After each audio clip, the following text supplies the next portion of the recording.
Hello बच्चों, कैसे हो आप सब। आशा करती हूँ आप सब बहुत अच्छे होंगे।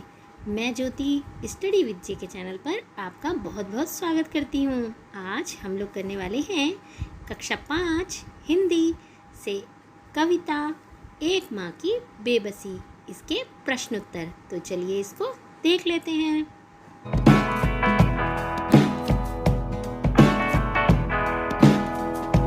यह बच्चा कवि के पड़ोस में रहता था, फिर भी अदृश्य पड़ोस से शुरू होती है। इसके कई अर्थ हो सकते हैं, जैसे कवि को मालूम नहीं था कि वह बच्चा ठीक ठीक किस घर में रहता था, या फिर ये भी हो सकता है कि पड़ोस में रहने वाले बाकी बच्चे एक दूसरे से बात करते थे, पर यह बच्चा बोल नहीं पाता था, इसलिए पड़ोसी होने के बावजूद वह दूसरे बच्चों के लिए अनजाना था। इन दो में से कौन सा अर्थ तुम्हें ज़्यादा सही लगता है? क्या कोई और अर्थ भी हो सकता है? तो यहाँ पर जो कवि है ना, उन्होंने बात की है रतन की। रतन जो था बोल नहीं सकता था, जो बोल नहीं सकता उसको गूंगा कहा जाता है। तो रतन नामक जो गूंगा बच्चा था कवि के पड़ोस में रहता था। फिर भी कविता अदृश्य पड़ोस से शुरू होती है, क्योंकि पड़ोस में रहने वाले बाकी बच्चे एक दूसरे से बात करते थे, पर वह बोल नहीं सकता था, इसलिए पड़ोसी होने के बावजूद वह दूसरे बच्चों से अनजान था। और यहाँ पर जो दूसरे लिखा है ना, इसमें भी बड़े ऊ की मात्रा आएगी, दूसरे बच्चों के लिए अनजान था। तरह तरह की भावनाएं, नीचे लिखी भावनाएं कब या कहाँ महसूस होती हैं? छटपटाहट, अधीरता, कहीं जाने की जल्दी हो और जाना संभव न हो सके, जैसे स्कूल की छुट्टी में अभी काफ़ी देर हो, पर घर पर कोई ऐसा मेहमान आने वाला हो जिसे तुम बहुत पसंद करते हो, इसको बोलते हैं अधीरता। इच्छा, किसी चीज़ को पाने की इच्छा हो पर वह तुरंत न मिल सकती हो, जैसे भूख लगी है पर खाना तैयार ना हो, तब भी हमें छटपटाहट होती है। संदेश, हम कोई संदेश देना चाहते हैं पर दूसरे समझ नहीं पा रहे हों, जैसे शिक्षक से कहना हो कि घंटी बज गई है, अब पढ़ाना बंद करें, पर उन्हें घंटी सुनाई ना दे रही हो, तब भी हमें छटपटाहट होती है। में से कौन सा इस बच्चे पर लागू होता है? अगला है घबराहट। घबराहट कब होती है? जब हमें किसी बात की आशंका हो तो घबराहट महसूस होती है, जैसे अंधेरा होने वाला है और हम घर से काफ़ी दूर अकेले हों, समय हमें कोई काम पूरा कर लेना हो, जैसे परीक्षा में देखा जाता है। यह डर हो कि दूसरे के मन में क्या चल रहा है, तब हमें घबराहट होती है। जैसे पापा को मालूम चल गया कि कांच का गिलास तुमसे टूटा है, इसमें उत्तर कैसे देंगे? इन भावनाओं में से छटपटाहट तब होती है जब हमारी इच्छा के अनुसार कोई कार्य नहीं होता, जब हमें लगता है कि हमसे कोई गलत काम हो गया है, तब होती है घबराहट। ये भावनाएं घर, स्कूल आदि में महसूस होती हैं। इनमें से संदेश का संदर्भ बच्चे पर लागू होता है, क्योंकि यह बच्चा मुंह से कुछ नहीं बोल सकता था और अपने संदेश दूसरों को पहुंचाने के लिए इशारों का प्रयोग करता है, लेकिन इसके इशारे किसी को समझ नहीं आते, इसलिए बच्चा छटपटाता है। यहाँ पर इशारों लिखेंगे, यहाँ पर इशारों हो गया है, यहाँ पर हॉ नहीं आएगा और आ का डंडा आएगा, इशारों। अगला प्रश्न है, जो बच्चा बोल नहीं सकता वह किस किस बात की आशंका से घबराहट महसूस कर सकता है? जो बच्चा बोल नहीं सकता वह इस आशंका से घबराहट महसूस कर सकता है कि अन्य लोग उसकी बात समझ पाएंगे, और अगर उनसे अपनी बात दूसरों को समझानी है तो वह किस प्रकार समझाएगा? अगला प्रश्न है, थोड़ा घबराते भी थे हम उससे क्योंकि वह समझ नहीं पाते थे उसकी घबराहटों को। रतन क्या सोचकर घबराता होगा? तो जो उत्तर है, रतन अपनी बात इशारों से समझाता था, लेकिन जब उसकी बात अन्य लोग नहीं समझ पाते थे तब वह घबराता होगा। अपने दोस्तों से पूछकर पता करो कि कौन क्या सोचकर और किस काम करने में, यानी कौन ऐसा है, दोस्तों से पूछिए कि उसका नाम क्या है, वो किस बात से घबराता है और उसके घबराने का कारण क्या है। तो जैसे हमने कुछ बच्चों से बात की, कुछ दोस्तों से बात की, तो उन्होंने बताया कि विनीत को किस बात से घबराहट होती है? अंधेरे से। घबराने का कारण क्या होता है उसका? कि कहीं अंधेरे में कोई आ ना जाए। ऐसे ही प्रिया, यहाँ पर प्रिया आएगा।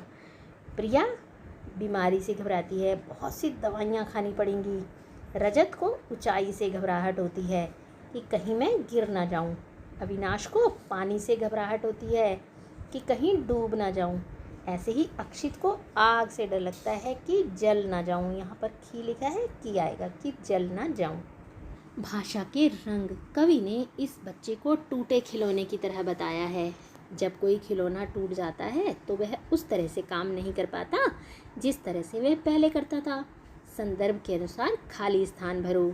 खिलौना टूटने का कारण और नतीजा। गाड़ी, अगर उसका पहिया निकल जाए तो क्या होगा? चल नहीं पाएगी, है ना? तो गाड़ी पहिया निकल जाने पर चल नहीं पाती। ऐसे ही गुड़िया, सीटी निकल जाने पर क्या होगा? ये आपको फिलअप्स कंप्लीट करने हैं।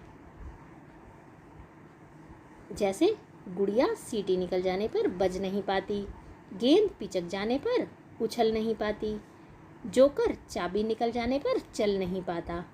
अगला प्रश्न। बेबस शब्द बे और वश को जोड़कर बना है। यहाँ बे का अर्थ बिना है। नीचे दिए गए शब्दों में यही बे छिपा है। इस सूची में तुम और कितने शब्द जोड़ सकती हो? जैसे कि बेजान, बेचैन, बेईमान, बेकार, बेसहारा, बेहिसाब, बेखौफ, बेघर। देखने के तरीके। इस कविता में देखने से संबंधित कई शब्द आए हैं। ऐसे 6 शब्द छाट कर लिखो, यानी 6 शब्द आपको छाट कर लिखने हैं। जैसे अदृश्य, देखना, इशारे, आँखें, निहारती और झलकती। अगला प्रश्न है, माँ की आँखों में झलकती उसकी बेबसी। आँखें बहुत कुछ कहती हैं, वे तरह तरह के भाव लिए हुए होती हैं। नीचे ऐसी कुछ आँखों का वर्णन है। इनमें से कौन सी नज़रें तुम पहचानते हो? जैसे सहमी नज़रें, प्यार भरी नज़रें, क्रोध भरी आँखें, उन्नीदी आँखें, शरारती आँखें और डरावनी आँखें। क्या आप इन सभी नज़रों को पहचानते हैं? आप इन सभी नज़रों को पहचानते होंगे, है ना? सहमी आँखें जब कोई डरा हुआ सा होता है, और प्यार भरी वो तो आपको अपनी माँ की आँखों में ही नज़र आता है।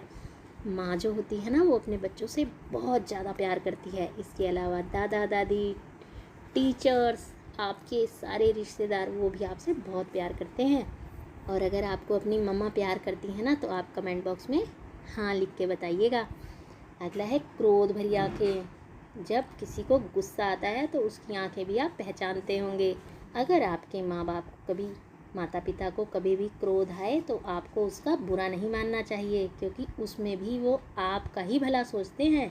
शरारती आँखें, कुछ बच्चे बहुत शरारती होते हैं ना, तो वो उनकी आँखों से ही पता लग जाता है कि वो अभी आगे क्या करने वाले हैं। ऐसे ही डरावनी आँखें, कभी कभी कोई आपको डराने के लिए अजीब सी एक्सप्रेशन देता है ना आँखों का, तो उसको बोलते हैं डरावनी आँखें। तो आप इन सभी आँखों को पहचानते होंगे। अगला है, नीचे आँखों से जुड़े कुछ मुहावरे दिए गए हैं। तुम इनका प्रयोग किस संदर्भ में करोगे? आँख दिखाना, नज़र चुराना, आँख का तारा, नज़रें फेर लेना, आँख पर पर्दा पड़ना। तो अभी आपको इसका अर्थ भी बताते हैं, साथ ही साथ इसका वाक्य प्रयोग। जैसे कि आँख दिखाना का क्या मतलब है? मुझे आँखें मत दिखाओ। कई बार जब किसी को गुस्सा आया होता है ना, तो वो आँखें दिखाता है ना। नज़र चुराना, जब कोई गलत कर लेता है तो उससे आँखें नहीं मिलाता और नज़रें चुराता है। गलती करोगे तो नज़रें चुरानी पड़ेंगी। आँख का तारा यानी बहुत प्यारा होना। क्षितिज अपने माँ बाप की आँख का तारा है। नज़रें फेर लेना, किसी को देखकर भी मुंह फेर लेना कि हम जैसे उसको पहचानते ही नहीं। अपना काम निकलते ही तुम मुझसे नज़रें फेरने लगे हो। ये फेरने आएगा, फेरने, ए नहीं आएगा। आँख पर पर्दा पड़ना यानी कुछ समझ में ही ना आना। पुलिस गलत काम देख रही थी फिर भी आँख पर पर्दा डाले बैठी है। माँ, याद आती रतन से अधिक उसकी माँ की आँखों में झलकती उसकी बेबसी। रतन की माँ की आँखों में किस तरह की बेबसी झलकती होगी? रतन की माँ की आंखों में अपने बच्चे के न बोलने की बेबसी झलकती होगी। माँ को यह बेबसी रतन के बोलने से उसके बच्चे को पीड़ा के कारण होती होगी। ना बोलने से, ये ने लिखा है ना आएगा। माँ को यह बेबसी न बोलने से उसके बच्चे को पीड़ा के कारण होती होगी। यहाँ पर नौ आएगा। अपनी माँ के बारे में सोचते हुए नीचे लिखे वाक्य पूरे करो। आपको अपनी माँ के बारे में सोचना है और फिर ये अपना आंसर अपने आप लिखना है। मेरी माँ बहुत खुश होती हैं जब। आपकी माँ कब खुश होती हैं आपको बताना है। जैसे एग्जाम्पल के लिए हमने लिखा है कि जब मैं पढ़ाई करता हूँ। माँ मुझे इसलिए डांटती है क्योंकि। मम्मी आपको क्यों डांटती हैं ये आपको लिखना है। क्योंकि मैं शरारती हूँ। मेरी माँ चाहती हैं कि मैं बड़ा होकर डॉक्टर बनूं। ऐसे ही आप अपनी तरफ से लिखेंगे कि आपकी माँ क्या चाहती हैं, कब खुश होती हैं, कब आपको डांटती हैं। माँ उस समय बहुत बेबस हो जाती हैं जब। मैं घर देर से पहुँचता हूँ। मैं चाहता हूँ कि मेरी माँ का आशीर्वाद हमेशा मेरे साथ रहे। बच्चों, आपको ये वीडियो कैसी लगी? अच्छी लगी हो तो इसको लाइक ज़रूर कर दें। अपने दोस्तों में ज़्यादा से ज़्यादा शेयर करें। जो लोग चैनल पर नए हैं चैनल को सब्सक्राइब कर दें। बहुत जल्द मिलेंगे हमारी नेक्स्ट वीडियो में। Till then bye.